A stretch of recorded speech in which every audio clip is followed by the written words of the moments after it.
দেখুন, আমাদের বৈদিক ক্যালেন্ডার কত আশ্চর্যভাবে নির্মিত। এক বছরে সূর্যভিত্তিক গণনা অনুযায়ী ৩৬৫ দিন হয়, কিন্তু চন্দ্রভিত্তিক গণনায় হয় মাত্র ৩৫৪ দিন। অর্থাৎ প্রতি বছর প্রায় ১১ দিনের পার্থক্য তৈরি হয়, আর ৩ বছর পরে এই পার্থক্য প্রায় ১ মাসে পরিণত হয়।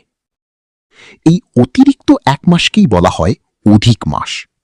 যেমন ইংরেজি ক্যালেন্ডারে প্রতি ৪ বছরে একটি লিপ ইয়ার আসে, তেমনি বৈদিক ক্যালেন্ডারে প্রতি প্রায় ৩ বছরে একবার অধিক মাস আসে।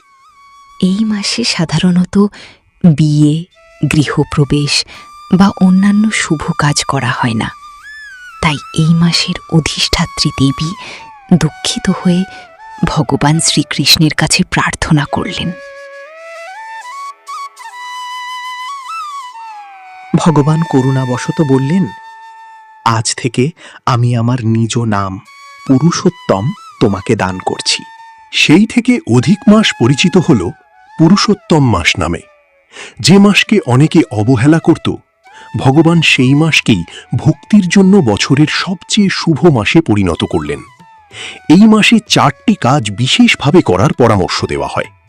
প্রথমত, অধিক করে হরে কৃষ্ণ মহামন্ত্র জপ। দ্বিতীয়ত, তুলসী সেবা।